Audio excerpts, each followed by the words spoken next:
നമസ്കാരം മക്കളെ, നമുക്ക് പഠിക്കാം. ഇന്ന് നമ്മൾ കഴിഞ്ഞ ക്ലാസ്സിൽ പഠിച്ച വ്യഞ്ജനാക്ഷരം ജ വരുന്നതായ കുറച്ചധികം വാക്കുകൾ നമുക്ക് ഒരുമിച്ച് വായിക്കാം. ആദ്യത്തെ വാക്ക് ജീവിതം. ജീവിതം ജീവിതം. അടുത്തത് ജനുവരി. ജനുവരി ജനുവരി. അടുത്തത് ജൂലൈ. ജൂലൈ. അടുത്തത് ജയിച്ചു. ജയിച്ചു ജയിച്ചു. അടുത്തത് ജാഗ്രത. ജാഗ്രത ജാഗ്രത. അടുത്തത് ജഗത്ത്.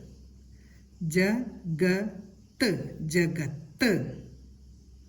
അടുത്ത വാക്ക് ജാതകം. ജാതകം ജാതകം. അടുത്ത വാക്ക് ജനങ്ങൾ. ജനങ്ങൾ ജനങ്ങൾ ജനങ്ങൾ. അടുത്ത വാക്ക് മായാജാലം. മായാജാലം മായാജാലം. അടുത്ത വാക്ക് ജലാശയം. ജലാശയം ജലാശയം ജലാശയം. അടുത്ത വാക്ക് ജനവാസം. ജനവാസം ജനവാസം. അടുത്ത വാക്ക് ജീവചരിത്രം.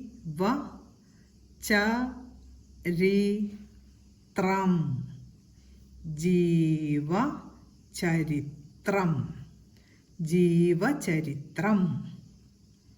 അടുത്ത വാക്ക് ജ്യോ. ജായുടെ കൂടെ ഓ എന്ന ചിഹ്നമാണ്. ജ്യോ എന്ന് വായിക്കണം. ജ്യോതിഷം. ജ്യോതിഷം ജ്യോതിഷം.